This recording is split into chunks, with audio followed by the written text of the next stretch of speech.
वंदे मातरम, आप देख रहे हैं नेटवर्क 10 और मैं हूं आपके साथ दीप्ति द्विवेदी। वक्त हो चला है आपको ये बताने का कि किस राज्य में आज क्या कुछ खास होने वाला है, क्या कुछ खास चल रहा है, क्या बड़ी खबरें हैं, क्योंकि हमारे इस खास बुलेटिन में तमाम जगहों से, तमाम राज्यों से हमारे संवाददाता जो है जुड़ते हैं और वो अपने राज्य में क्या कुछ खास होने वाला है इसके बारे में जानकारियां देते हैं। और इसी क्रम में सबसे पहले रुक कर लेते हैं यूपी से हमारे साथ राजकुमार चौधरी संवाददाता जुड़े हुए हैं। राजकुमार, आप दर्शकों को बताएं आज उत्तर प्रदेश में क्या बड़ी खबरें हैं, क्या हलचल हैं?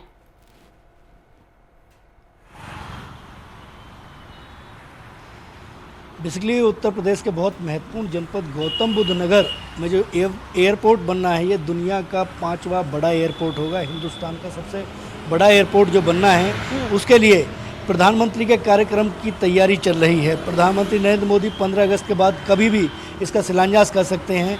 अभी शनिवार को ज़मीन का हस्तांतरण 1335 हेक्टेयर ज़मीन का हस्तांतरण हो गया है। 6 गांवों को विस्थापित करने का अंतिम दौर जारी है। 18 एजेंसियों को बुलाया गया है इस कार्यक्रम को किस तरीके से भव्य बनाया जाए, इस पर नियाल जो एयरपोर्ट को बनाने वाली जो कंपनी है, वो कंपनी आज उन 18 कंपनियों का चयन किया जा रहा है। उन 18 कंपनियों को बुलाया गया, उनमें से किसी एक कंपनी को ये जिम्मेदारी दी जाएगी कि वहाँ पर एक भव्य कार्यक्रम किया जाए। किस तरीके से जो एयरपोर्ट है उस एयरपोर्ट की आधारशिला रखी जाए और प्रधानमंत्री के इस कार्यक्रम को किस तरीके से भव्य बनाया जाए, इसकी आज मॉनिटरिंग होनी है। और 18 कंपनियों ने इसमें बिड डाली है। उन कंपनियों के साथ पिछले 3 दिनों से लगातार बात चल रही है, आज उसका अंतिम दिन है। एक दूसरी खबर जो उत्तर प्रदेश से आ रही है वो बड़ी दुखद खबर है कि पूर्व मुख्यमंत्री और कहीं ना कहीं राम मंदिर के जनक कहे जाने वाले कल्याण सिंह की स्थिति बहुत स्थिर है और वो कहीं ना कहीं बिल्कुल मतलब संवेदनशील हालत में है। अभी आज सुबह उनको क्रिटिकल केयर यूनिट में शिफ्ट किया गया है और वो इस समय जो मतलब हालात बहुत गमगीन बताए जा रहे हैं। जो बुलेटिन सुबह जारी हुआ है 8:30 बजे, उसमें बिल्कुल स्थित तौर पर बताया गया कि उनकी हालत बहुत चिंताजनक है। राजकुमार, आप मुख्यमंत्री का जिक्र कर रहे हैं, इसलिए आपसे जानना चाहेंगे कि हॉस्पिटल में उनके परिवार वालों को बुलाया गया था, तो क्या सभी परिजन पहुंच चुके हैं अस्पताल?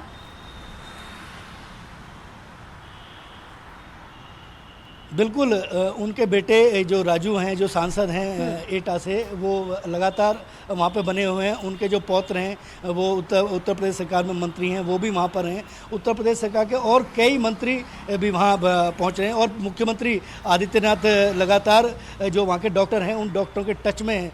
तो ये एक बहुत दुखद खबर दीप्ति आ रही है उत्तर प्रदेश से निकलकर, और देखना बड़ा क्या शाम तक क्या स्थितियां इसमें आती हैं, क्या अपडेट हो सकता है, ये देखना बड़ा महत्वपूर्ण होगा। बिल्कुल। और अब ऐसे में उत्तराखंड का रुख कर लेंगे जहां पर उपेंद्र राणा हमारे साथ बने हुए हैं संवाददाता। उपेंद्र, आज उत्तराखंड में क्या बड़ी खबरें हैं, किस तरह की हलचल हैं, जरा दर्शकों को आप जानकारियां दें।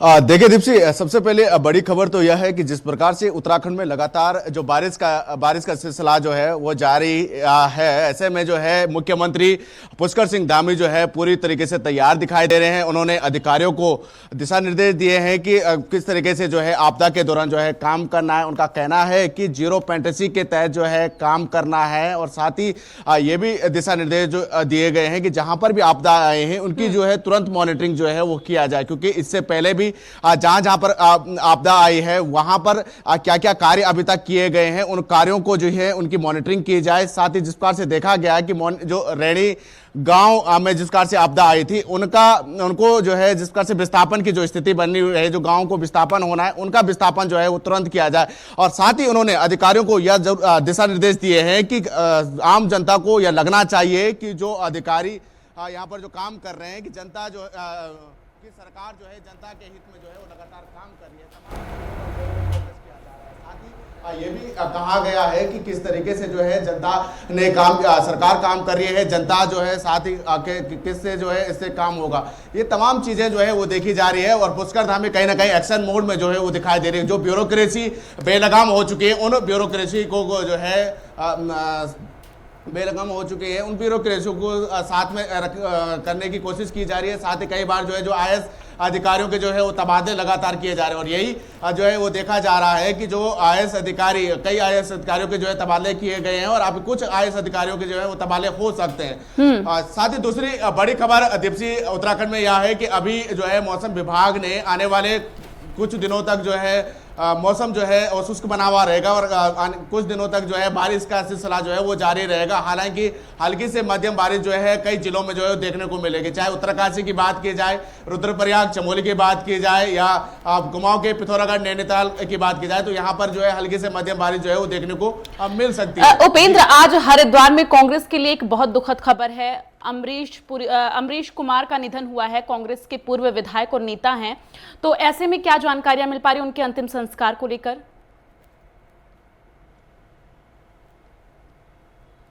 देखिए, जो अमरीश पुरी है कांग्रेस के काफी वरिष्ठ नेता जो है वो माने जाते हैं, वो काफी वरिष्ठ नेता हैं। उनके जो है कल देर रात जो है उनका निधन हो गया था। हालांकि अब जो है वहां पर कांग्रेस के जो वरिष्ठ नेता, चाहे प्रदेश अध्यक्ष हो हरीश रावत ने उन पर दुख जताया है। कुछ ही देर में आज कहा जा रहा है कि शाम तक जो है उनका अंतिम संस्कार भी हरिद्वार में उनके शमशान घाट पर जो है उनका अंतिम संस्कार भी किया जाएगा। और सभी जो कांग्रेस के जो वरिष्ठ जन, जो कांग्रेस के नेता है, सभी ने ट्वीट करके जो है दुख जताया और सभी को शोक संताप जो है उनके परिवार के लिए दिया। ठीक है, राजकुमार भी लगातार हमारे साथ यूपी से जुड़े हुए हैं। राजकुमार, जिस तरह से पिछले कुछ दिनों से आतंकी गतिविधियां यूपी में देखी जा रही हैं, जिसके बाद से लगातार एटीएस की तरफ से शिकंजा कसा जा रहा है और जिन संदिग्धों की गिरफ्तारी हुई, जिन आतंकियों की गिरफ्तारी हुई, कानपुर से जो संदिग्ध गिरफ्तार हुए थे, कल जो लखनऊ में आतंकी गिरफ्तार हुए थे, उनसे उनका आमना सामना करवाया गया। इस बारे में क्या कुछ जानकारी है अभी आपके पास?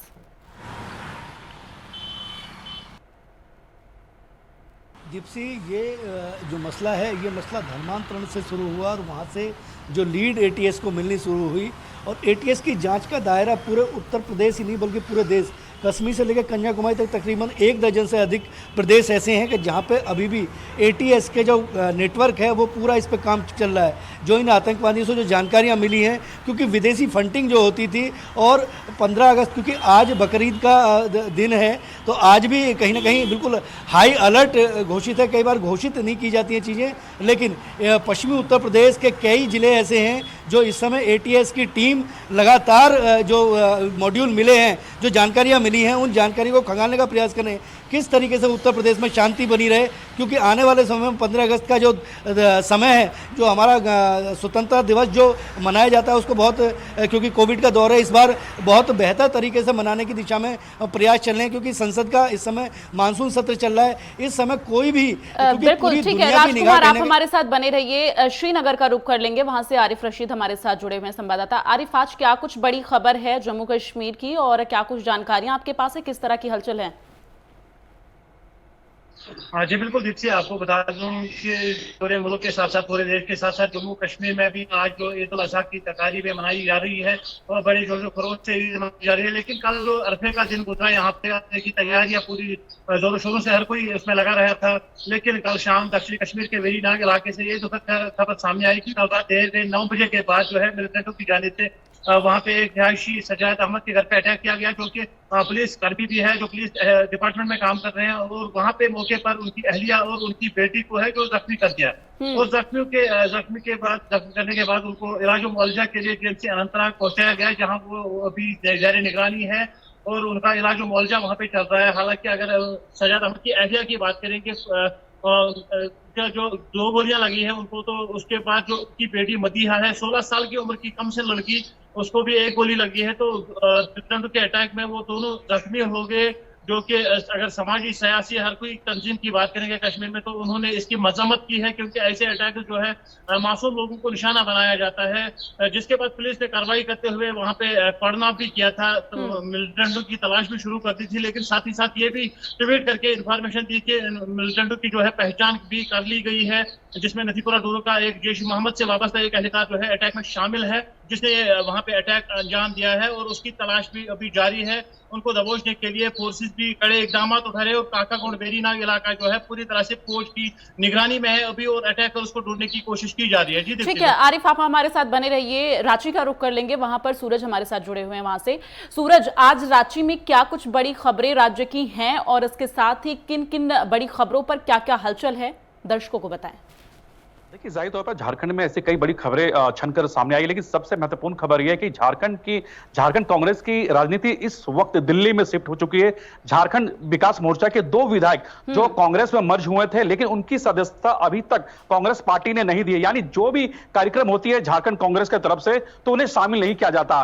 जो 2 विधायक है वो उसमें है बंधु तिर्की जो मांडर से विधायक है, और गोड्डा जिले से विधायक है प्रदीप यादव। ये दोनों को अभी तक फिलहाल कांग्रेस की सदस्यता नहीं मिली है और इसी सिलसिले में वो 2 दिन से लगातार दिल्ली में जमे हुए। कल उन्होंने राहुल गांधी से मुलाकात की। राहुल गांधी से मुलाकात करके उन्होंने साफ लफ्जों में कहा कि अभी तक हमें कांग्रेस पार्टी की सदस्यता नहीं की, अभी अविलंब हमें दिलवाया जाए। और उनके साथ झारखंड के जो प्रभारी है कांग्रेस के आरपीएन सिंह, वो भी साथ में थे। तो जाहिर तौर पर कहीं ना कहीं अपनी सदस्यता को लेकर, कांग्रेस की सदस्यता को लेकर कहीं ना कहीं ये राजनीति फिलहाल दिल्ली शिफ्ट हो चुकी है। अगर दूसरी खबरों की अगर हम बात करें तो झारखंड में सावन के महीनों में सबसे महत्वपूर्ण त्योहार माना जाता है बैद्यनाथ धाम का, और 1 महीने का यह श्रावणी मेला चलता है। लेकिन इस बार कोरोना की तीसरी लहर को देखते हुए बैद्यनाथ धाम और बासुकीनाथ मंदिर में दर्शन जो होती थी वो पूरी तरह से बंद कर दी गई है और 1 महीने तक जो श्रद्धालु है वो मंदिर में प्रवेश नहीं कर पाएंगे। और इसके लिए जिला प्रशासन की तरफ से, सरकार की तरफ से जितने भी अंतर्राज्यीय सीमावर्ती क्षेत्र है उन्हें सील करने का फैसला लिया गया। क्योंकि जिस तरह से आपने देखा कि पिछले साल भी फर्स्ट लहर को देखते हुए कई मेले का आयोजन उसको बंद कर दिया गया था, और आज इस बार दूसरी लहर यानी तीसरी लहर को लेकर जो श्रावणी मेला सोमवार से शुरू होना है उसे लेकर प्रशासन की तरफ से कड़ी निर्देश यहाँ पे जारी किए गए। लेकिन कहीं ना कहीं जो श्रद्धालु इससे वंचित ना हो उसके लिए यहाँ पे लाइव प्रसारण की जाएगी। अगर हम मौसम की बात करें, जो तीसरी महत्वपूर्ण खबर है, झारखंड के जो वैज्ञानिक है, वरीय वैज्ञानिक, उन्होंने झारखंड में अलर्ट जारी किया है कि बंगाल की खाड़ी में निम्न दबाव के वजह से 21 और 22 जुलाई तक भारी बारिश और गर्जन भी यहां पे देखने को मिलेंगे। इसे लेकर उन्होंने अलर्ट जारी किया है। इसके अलावा 23 और 24 तारीख को हल्की बारिश की भी यहां पे संभावना जताई गई है। तो ऐसे कई महत्वपूर्ण खबरें हैं झारखंड से जो इस वक्त ये महत्वपूर्ण माना जा रहा है। ठीक है सूरज, आप अपनी नजर इन खबरों पे बना के रखिएगा। फिलहाल अब रुख करेंगे भोपाल का, जहां से राजेश आर्य हमारे साथ जुड़े हुए हैं, संवाददाता। राजेश, आप दर्शकों को जरा बताएं आज मध्य प्रदेश में क्या कुछ बड़ी खबरें हैं, किस तरह की हलचल मध्य प्रदेश में देखी जा रही, क्योंकि बकरीद का आज दिन है, ऐसे में किस तरह की हलचल वहां पर है?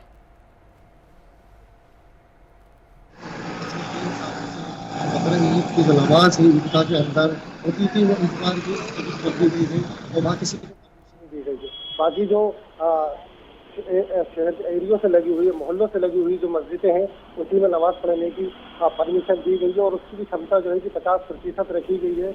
और जो है बकरा ईद का भी त्यौहार जो है शांतिपूर्वक मनाया जा रहा है। वहीं अगर हम दूसरी खबर की बात करें तो मुख्यमंत्री शिवराज सिंह चौहान की अध्यक्षता में कल कैबिनेट के अंदर कई बड़े फैसले लिए गए थे। उसमें एक बड़ा अहम फैसला ये भी लिया गया था कि मध्य प्रदेश में जितने भी थाने हैं वहाँ CCTV कैमरे लगाए जाएंगे विद आईडीओ के साथ। इसे कहीं ना कहीं आम जनता को इसका फायदा पहुंचेगा। जिस तरह एक फरियादी जब थाने के अंदर अपनी FIR दर्ज कराने जाता है उसके साथ। ठीक है राजेश, हम आपका रुख करेंगे, लेकिन उससे पहले हम मुंबई का रुख करेंगे, जहां पर हमारे साथ संवाददाता हमारे साथ बनी हुई है हर्षदा वेद पाठक।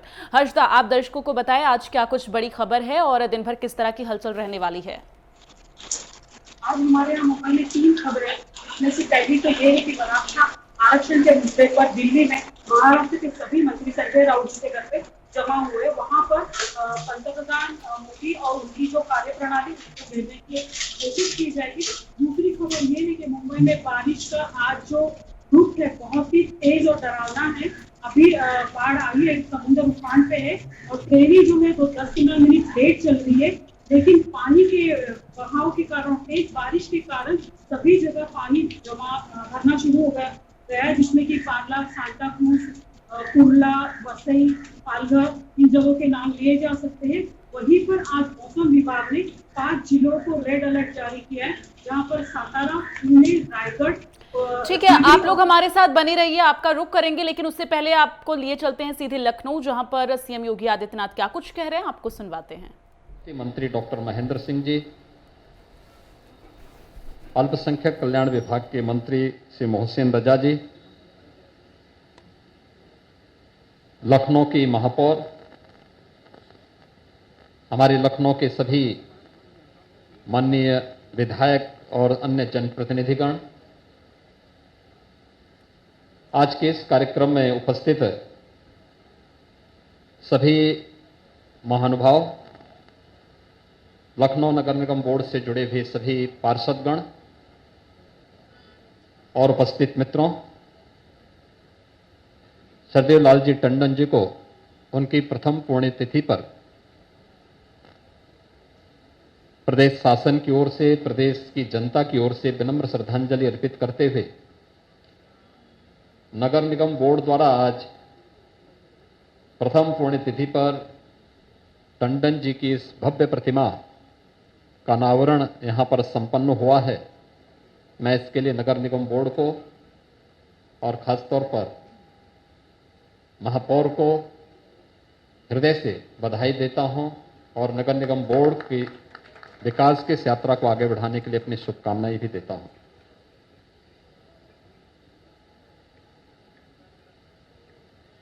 जब सरदेव टंडन जी की बात होती है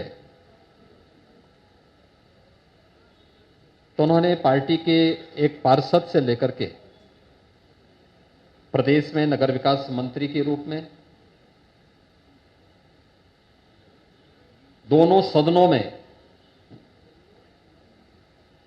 पार्टी के नेता और प्रतिपक्ष के नेता के रूप में और देश के दो बड़े राज्यों में बिहार और मध्य प्रदेश में राज्यपाल के रूप में अपनी अमूल्य सेवाएं देश को प्रदान की। सार्वजनिक जीवन में एक लंबा समय, लगभग 60 साल उन्होंने व्यतीत किए। स्वाभाविक रूप से समाज के हर एक तबके में उनके प्रशंसक थे और उन सभी के साथ उनका व्यवहार वही आत्मीयता का था जो अंतिम दिनों में भी उस रूप में देखने को मिलता था। टंडन जी के सानिध्य में यहां नगर विकास मंत्री के रूप में कार्य करते हुए या फिर राज्यपाल के रूप में भी, जब बिहार के वे राज्यपाल थे उस समय मुझे जब भारत सरकार के द्वारा एक कार्यक्रम में नेपाल भेजा गया था तो मुझे जनकपुर में राम जानकी विवाह में कार्यक्रम में भाग लेने का अवसर प्राप्त हुआ था। तो जैसे टंडन जी को पता लगा कि मैं जनकपुर जा रहा हूं तो उन्होंने मुझे कहा कि नहीं, आप वहां जा तो रहे हैं, आपको राजभवन में पटना जरूर आना है। तो मैं जनकपुर से फिर पटना गया था और रात्रि में राजभवन में ही रुका था। कितनी स्मृतियां उनके पास थी समाज जीवन से जुड़े हुए विभिन्न पक्षों को लेकर के, जिस भाव के साथ वे लोग कहते थे। और लखनऊ के बारे में तो आप सबने देखा होगा, जब टंडन जी ने अनकहा लखनऊ अपनी पुस्तक समर्पित की लखनऊ वासियों को, प्रदेशवासियों को, तो आप कह सकते हैं कि लखनऊ का एक चलता फिरता लाइब्रेरी, पुस्तकालय टंडन जी में अपने आप में समाहित हो जाता है। और टंडन जी की इन्हीं खूबियों के कारण लखनऊ वासियों ने उन्हें बाबूजी के रूप में अपना भरपूर सम्मान दिया। आज स्वर्गीय टंडन जी हमारे बीच नहीं, तो टंडन जी की वे स्मृतियां हमारे साथ में हैं और यह मूर्ति की भव्यता टंडन जी की स्मृतियों को एक जीवंतता प्रदान करेगी। लंबे कालखंड तक लखनऊ वासियों को निरंतर टंडन जी की याद को आगे बढ़ यहां पर हम सबको दिलाती रहेगी। उनके वयोवृद्ध पुत्र श्री आशुतोष टंडन जी उनकी विरासत को निरंतर आगे बढ़ाने का कार्य कर रहे हैं। यह बहुत प्रसन्नता की बात है। नगर विकास में जो भी कार्य कर रहे हैं जरूर पूछते हैं कि बाबूजी ने भी ऐसा किया था। तो बाबूजी की इस विरासत को आगे बढ़ाने की जो सामर्थ्य और जिस प्रतिबद्धता के साथ वे आगे बढ़ा रहे हैं वह निश्चित ही उल्लेखनीय है। आज के इस अवसर पर एक बार फिर से मौसम की विपरीत परिस्थितियों के बावजूद उन्होंने आज यहाँ पर यह कार्यक्रम नगर निगम बोर्ड ने संपन्न किया है। आदरणीय राजनाथ सिंह जी को यहाँ पर इस कार्यक्रम में लखनऊ के लोकप्रिय सांसद के रूप में, देश के यशस्वी रक्षा मंत्री के रूप में आज उनका सानिध्य यहाँ पे प्राप्त करते हुए इस मूर्ति का अनावरण का कार्यक्रम संपन्न हो रहा है। मैं इस अवसर पर माननीय राजनाथ सिंह जी का हृदय से अभिनंदन करते हुए आप सबको भी इस अवसर पर अपनी शुभकामनाएं देता हूं और स्वर्गीय टंडन जी के प्रति विनम्र श्रद्धांजलि अर्पित करता हूं। धन्यवाद। जय हिंद। योगी आदित्यनाथ को सुन रहे थे और आपको बता दें कि लखनऊ में एक कार्यक्रम का आयोजन किया गया जहां पर नगर विकास ने बेहतर कार्य किया है। उन्होंने ये कहा। लालजी टंडन की प्रतिमा का अनावरण किया गया है। इस दौरान सीएम योगी आदित्यनाथ ने लालजी टंडन के कामों की सराहना की और साथ ही उनके द्वारा जो प्रेरणा मिलती है उसके बारे में उन्होंने बताया। और टंडन जी के अनेक स्मृतियां हैं, ये सीएम योगी आदित्यनाथ ने अपने संबोधन में कहा है। नगर विकास में बेहतर कार्य और टंडन जी की यादों को आगे बढ़ाएंगे, ऐसा उन्होंने अपने संबोधन में जिक्र किया है। तो आपको बता दें कि आज जिस कार्यक्रम का आयोजन किया गया था, ऐसे में आज लालजी टंडन को याद किया जा रहा है। उनको विनम्र श्रद्धांजलि देते हुए सभा को संबोधित किए सीएम योगी आदित्यनाथ।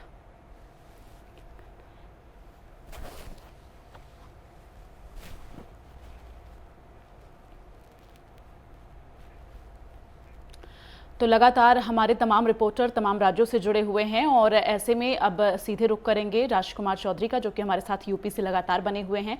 राजकुमार, आज सीएम योगी आदित्यनाथ ने जिस तरह से लालजी टंडन की प्रतिमा का अनावरण किया और साथ ही उनके द्वारा जो प्रेरणा मिलती है उसके बारे में उन्होंने जिक्र किया है, आप भी ज़रा दर्शकों को जानकारियां दें उनके द्वारा जो प्रेरणा मिलती है और साथ ही जो कुछ उन्होंने काम किए हैं उसके बारे में। बिल्कुल, निश्चित तौर पर लालजी टंडन भारतीय जनता पार्टी के उन पिलरों में शामिल थे जिन पिलरों के ऊपर भारतीय जनता पार्टी टिकी हुई है। और मुझे बहुत अच्छी तरह से अगर इतिहास के पन्नों को पलटते हैं तो कहीं ना कहीं दीप्ति पता लगता है कि कल्याण सिंह जी जब मुख्यमंत्री थे तो लालजी टंडन उसमें नगर विकास मंत्री थे। लालजी टंडन के बारे में जिस तरीके से मुख्यमंत्री योगी आदित्यनाथ ने कहा, क्योंकि राजनीति में एक बहुत महत्वपूर्ण होता है अपने व्यवहार को बहुत सौम्य बनाए रखना, और हर कार्यकर्ता, एक छोटे कार्यकर्ता और एक बड़े नेताओं के बीच में किस तरीके से आप मिलते हैं ये बहुत मायने रखते हैं। और जब व्यक्ति जीवन में नहीं रहता, सामान्य जीवन में नहीं रहता, तब उसकी स्मृतियां याद आती हैं। जिस तरीके से मुख्यमंत्री योगी आदित्यनाथ ने कहा कि कितनी स्मृतियां थी कि आप रास्ते में कहीं जा रहे हैं और आपको कहा गया कि आप राजभवन आइए, क्योंकि एक प्रोटोकॉल को तोड़ते हुए उन्होंने उनको वहाँ पे रुकने का आदेश या निर्देश कहें, मतलब आमंत्रण को किस तरीके से, ये बहुत इमोशंस की चीज़ें होती हैं दीप्ति, कहीं भी किसी भी नेता के लिए बहुत महत्वपूर्ण, क्योंकि डाउन टू अर्थ थे बिल्कुल लालजी टंडन साहब, और उनकी विरासत को जिस तरीके से उनके सुपुत्र आगे बढ़ा रहे हैं। लखनऊ, जब तक लखनऊ में अगर लखनऊ की बात होगी, लखनऊ के विकास की कहीं ना कहीं बात होगी, तो लालजी टंडन का नाम निश्चित तौर पर सामने आएगा। जिस तरीके से आज राजनाथ सिंह वहाँ पे गए हैं एक इस कार्यक्रम को, क्योंकि कोविड का दौर था, इस कार्यक्रम का बहुत ज़्यादा प्रचार प्रसार नहीं किया गया था, उसके बावजूद भी इस कार्यक्रम को बहुत संवेदनशील और बहुत बेहतर तरीके से बनाकर ये मूर्ति जो है ये हमेशा लालजी टंडन जी को याद दिलाती रहेगी। और जो उनके साथ काम करने वाले लोग थे, जो उनकी आगे वाली पीढ़ियाँ हैं, कहीं ना कहीं उससे प्रेरणा लेंगी दीप्ति। बिल्कुल, और लगातार हम जिक्र भी कर रहे हैं क्योंकि पूर्व मुख्यमंत्री कल्याण सिंह की तबीयत जो है बेहद नाजुक बनी हुई है, तो हम लोग लगातार इस बात का जिक्र कर रहे हैं। और इसी क्रम में राजनाथ सिंह भी आज वहां पहुंचे एसजीपीजीआई हॉस्पिटल, जहां पर उन्होंने जानकारी ली है डॉक्टरों से उनके स्वास्थ्य को लेकर। और ऐसे में लालजी टंडन की आज उनको श्रद्धांजलि दी गई है, उनकी प्रतिमा का अनावरण किया गया है क्योंकि आज उनकी जयंती है। तो जाहिर तौर पर कि आज का दिन बेहद खास है।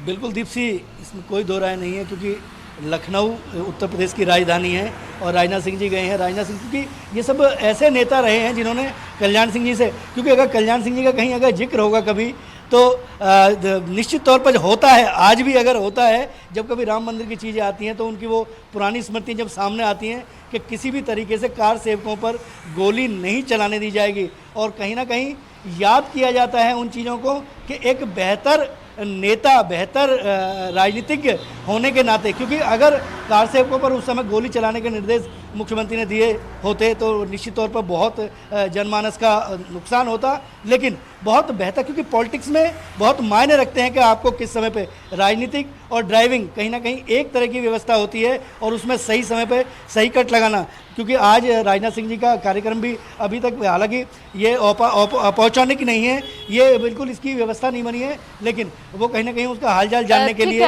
राजकुमार, लेकिन अगर आज यूपी में राजनीतिक हलचल की बात करें तो ये भी खबर सामने आ रही है कि योगी मंत्रिमंडल विस्तार को लेकर 4 से 5 नए चेहरे शामिल हो सकते हैं। इसके बारे में क्या कुछ जानकारियां दर्शकों को बताएं?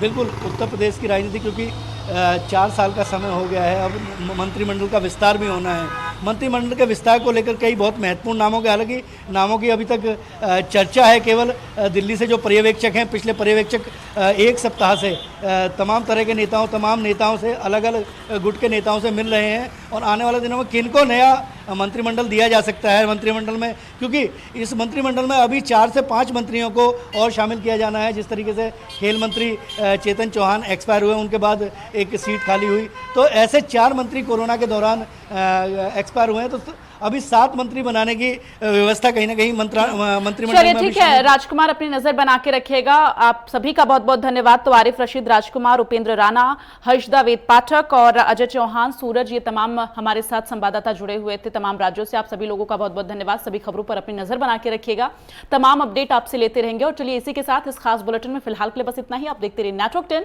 जय हिंद।